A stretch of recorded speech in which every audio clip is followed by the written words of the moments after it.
గ్రహించాలి. రైట్. చెప్పండి బషీర్ గారు, సార్ చెప్పండి. పాకిస్తాన్ నీళ్లు కావాలని వేడుకుంటుంది భారత్ని. ఏంటి సార్, ఇవాళ ఇద్దామా వద్దా, ఏంటి మీ అభిప్రాయం ఏంటి? ఈ క్వశ్చన్ అమెరికా ప్రెసిడెంట్ అడగాలి, నన్ను అడిగితే నేనేం ఎందుకని? చెప్తాను? మీ అభిప్రాయం చెప్పండి. మీరు ఒక రాజకీయ పార్టీ సంబంధించి ఆంధ్రప్రదేశ్ ప్రెసిడెంట్ గా. నా స్టాండ్ ఏంటంటే, పాకిస్తాన్ రాజకీయ నాయకులకి అయితే ఒక్క బొట్టు నీళ్లు కూడా ఇవ్వాల్సిన అవసరం లేదు, కాకపోతే ప్రజలకు ఇవ్వాలి. ప్రజలు వాళ్ళు మనలో నుంచి వెళ్ళిన వాళ్లే కాబట్టి వాళ్ళకి ఇవ్వాలి, ఒక విషయం. ఇంకా రెండవ విషయం, పాకిస్తాన్ ని మనం నమ్మడానికి వీల్లేదు. పాకిస్తాన్ లో ఉన్న పరిపాలకులు, రాజకీయ నాయకులు కానివ్వండి, సైనిక నాయకుల్ని కానివ్వండి, మనం నమ్మడానికి వీల్లేదు. ఎప్పుడు ఏ టెర్రరిస్ట్ యాక్టివిటీస్ చేస్తారు. ఈ రీసెంట్ గా సిఎన్ఎన్ కి ఇచ్చిన ఒక ఇంటర్వ్యూలో అక్కడ ఉన్న పాకిస్తాన్ విదేశాంగ శాఖ మంత్రి ఇషాక్ దార్ అనే ఆయన్ని, మీరు టెర్రరిస్టులను ఎందుకు సపోర్ట్ చేస్తున్నారు, టెర్రరిస్ట్ కంట్రీగా ఎందుకు తయారైందంటే, అవును మాది టెర్రరిస్ట్ కంట్రీనే, టెర్రరిస్టులకు మేము సపోర్ట్ చేశాం, దీనికి కారణం వెస్టర్న్ కంట్రీస్, అమెరికా వాళ్ళ కోరిక మేరకు మేము ఇలా తయారయ్యాము, ఇలా తయారు చేసాము అని చెప్పాడు. కాబట్టి పాకిస్తాన్ ని సరైన గుణపాఠం నేర్పియాలి, పాకిస్తాన్ కరెక్ట్ గా పద్ధతికి రావాలి అంటే, ఇది మనం పాకిస్తాన్ ని యుద్ధం చేయడం లేదా చేస్తామని బెదిరియడం ఎంత ముఖ్యమో, అదే విధంగా అమెరికాని కానివ్వండి, బ్రిటన్ ని కానివ్వండి, వాళ్ళకు కూడా మనం చెప్పాలి, మీరు పాకిస్తాన్ లో టెర్రరిస్ట్ యాక్టివిటీస్ ని ప్రోత్సహిస్తున్నారు. డైరెక్ట్ గా వాళ్ళ పాకిస్తాన్ ఫారెన్ మినిస్టర్ చెప్పాడు కాబట్టి ప్రోత్సహిస్తున్నారు, మీరు ఆ ప్రోత్సహించడం మానేయండి, దానివల్ల మాకు ఇబ్బంది అవుతుంది అనే ఒత్తిడి అమెరికా మీదను, పాకిస్తాన్, బ్రిటన్, వెస్టర్న్ కంట్రీస్ మీద తీసుకురావాల్సిన అవసరం ఉందని చెప్పేసి నేను భావిస్తున్నాను. ఇప్పుడు ఈ వాటర్ కి సంబంధించింది మటుకు అక్కడ సామాన్య ప్రజల ఇక్కట్లు, అక్కడ ఉన్న రైతుల ఇక్కట్లు, అక్కడ ఉన్న ప్రజల గురించి ఆ కోణంలో కనుక, మానవీయ కోణంలో కనుక ఆలోచించేటట్టయితే కనుక వాళ్ళకి వాటర్ ఇవ్వాలి. వాటర్ ఇచ్చే ముందు ఒక నిర్దిష్టంగా కొన్ని మనం షరతులను ఇంపోజ్ చేసి, అవి పాటించేది ఎవరు సార్? అవి ఎవరు పాటిస్తారు? ఇప్పుడు అమెరికా మధ్యవర్తిత్వం ని ఒప్పుకున్నారు మోడీ గారు. మరి ఆ ఒప్పుకున్నప్పుడే ఈ షరతులను ఆయన ఇంపోజ్ చేయకుండా బేషరతుగా ఒప్పుకుని ఈ యుద్ధం చేయకుండా వెనక్కి రావటమే రాంగ్. అదే కదా ప్రజల్లో ఈ రోజు భారతీయుల్లో చాలా విపరీతమైన అసంతృప్తి ఉంది.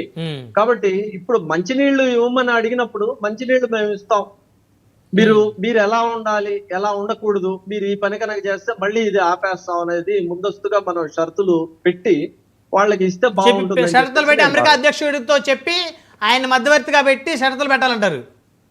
అమెరికా అధ్యక్షుడు చెప్తేనే కదా ఇప్పుడు ఇదంతా జరుగుతుంది. మరి నీళ్లు ఇవ్వాలా లేదా అనేది కూడా అమెరికా అధ్యక్షుడే చెప్పాలి. అప్పుడు అమెరికా అధ్యక్షుడు ఒక లేఖ రాయాలి మన ప్రధానమంత్రి మోదీ గారికి, నేను మధ్యవర్తిత్వం వహించి సీజ్ ఫైర్ చేయించాను కాబట్టి మోదీ గారు మా ఎందుకు దయ ఉంచి మమ్మల్ని చూసి మేము రికమెండ్ చేస్తున్నాము, మీ మీదకి ఎలాంటి, మీ దేశం మీదకి ఇక పాకిస్తాన్ సంబంధించినటువంటి ఉగ్రవాద సంస్థలకు సంబంధించిన ఉగ్రవాదులు ఎవరు మీ దేశం పౌరుల మీద ఎప్పుడు కూడా ఒక చిన్న అటాక్ కూడా జరగదు, దానికి మేము హామీ ఇస్తున్నాము, దయచేసి మీరు నీళ్లు వదలండి, ఆ సింధు జలాలకు సంబంధించి ఆ నీళ్లు రిలీజ్ చేయండి అని చెప్పేసి ఇక మీరు చెప్పినట్టయితే అమెరికా అధ్యక్షుడు అదే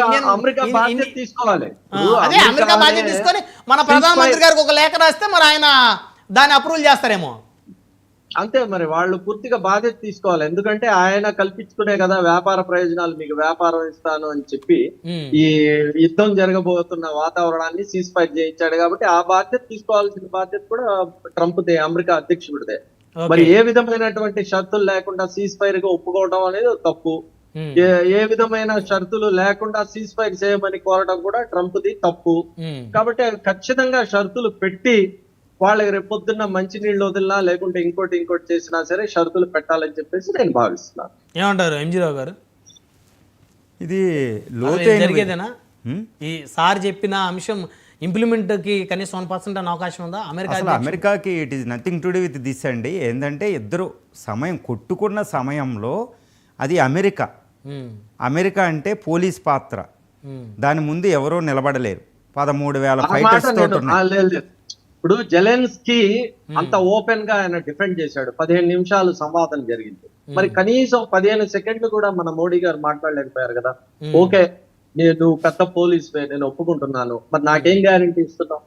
ఇలా నిరంతరం పాకిస్తాన్ భారతీయుల మీద, భారతదేశం మీద విషం కక్కుతుంది. వాళ్ళు టెర్రరిస్ట్ యాక్టివిటీస్ చేస్తున్నారు, మా దేశంలో డిస్టర్బెన్సెస్ క్రియేట్ చేస్తున్నారు, నువ్వు సీజ్ ఫైర్ చెయ్యి అంటున్నావు, మాకు వ్యాపార ప్రయోజనాల కన్నా భారతీయుల, భారతదేశం ప్రయోజనం నాకు ఎక్కువ, మా వైపు నుంచి ఈ షరతులు ఉన్నాయి, ఈ షరతులకు ఒప్పుకుంటేనే మేము సీజ్ ఫైర్ చేస్తాం అనే మాట ఎందుకు చెప్పలేకపోయారు? మరి ఆయన జెలెన్స్కీ విషయం ఏంటంటే ఒక నిమిషం బషీర్ గారు, మీరు అడిగారు కదా, ఎంజీ రావు గారు చెప్తారు. ఇక్కడ ఒక విషయం సార్, యుద్ధాన్ని ఆపడం మనకు అవసరం, మనకు అవసరం. ట్రంప్ని మన మోడీ గారు వాడుకున్నారు, కానీ ట్రంప్ పేరు ఎత్తలేదు. ఎందుకంటే ప్రైమ్ మినిస్టర్ అనేది దేశానికి రిప్రజెంటేటివ్.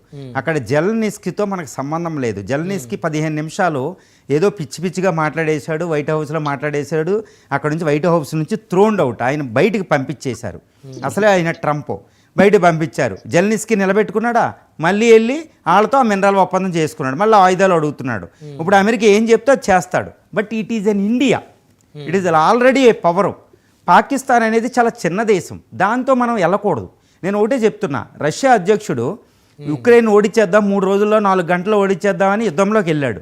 3 సంవత్సరాలైనా యుద్ధంలోంచి బయటికి రాలేకపోతున్నాడు, ట్రాప్లో ఇరుక్కున్నాడు. బట్ భారత్ అంటే ఇప్పుడు ప్రస్తుతం ఆధునిక యుగం కాదు, ఎప్పుడైనా పగలో ప్రతీకారాలు పెట్టుకుని ఏదైనా యుద్ధానికి వెళ్ళడం గొప్ప కాదు, యుద్ధంలోంచి బయటికి రావడం గొప్ప. ఇప్పుడు వార్ అనే ట్రాప్లోంచి మనం 3 రోజుల్లో బయటపడ్డాం. అది ఎలా బయటపడడానికి ట్రంప్ అనే ఒక ఆయుధాన్ని వాడుకున్నాం, కానీ ఆ ట్రంప్ అన్నారు. కానీ బషీర్ అహ్మద్ గారు లాంటి మేధావులు ఏమంటున్నారు, ఇక్కడ విషయం ఏంటంటే మోదీ గారు కదా చెప్పాల్సింది, పాకిస్తాన్ ప్రధానం, ఇండియన్ ప్రధానం వీరు అనౌన్స్ చేయాలి కదా. ఎవరో అమెరికా ప్రెసిడెంట్ ఆయన సోషల్ మీడియా వేదికగా ప్రపంచానికి ఆయన అనౌన్స్ చేయడం ఏంటి? ఈ 2 దేశాల మధ్య సీజ్ ఫైర్ చేశాను, ఆ ఒప్పందాన్ని ఎక్కడ ఒక విషయం అండి, ట్రంప్ని మనం వాడుకున్నాం. ట్రంప్ కావాల్సిందేంటి? Publicity. Become the Nobel prize కొట్టుకోవాలి. కానీ భారతదేశానికి కావాల్సింది ఏంటి? మనం చెప్తే వినరు, ఓన్లీ ట్రంప్ చెప్తేనే పాకిస్తాన్ వింటది. ఎందుకంటే వాడు అణ్వాయుధం తీస్తాడు. అణ్వాయుధం ఉన్న పిచ్చోడు అనే ఒక విషయం మనం మర్చిపోకూడదు. ఆడు అణ్వాయుధం అనే దాన్ని మనం న్యూట్రలైజ్ చేయాలి. కానీ దేనికైనా ఒకటే చెప్తున్నా, ఒకరితో కొట్టుకోవడానికి కానీ కొట్టించుకోవడానికి కానీ ఒక సమయం, సందర్భం ఉంటుంది. అవునా కదండి? పాకిస్తాన్తో యుద్ధం చేయడానికి ఒక సందర్భం ఉంటుంది. పాకిస్తాన్తో యుద్ధం చెయ్యం, యుద్ధం చేయకుండా పాకిస్తాన్ ఓడిస్తాం.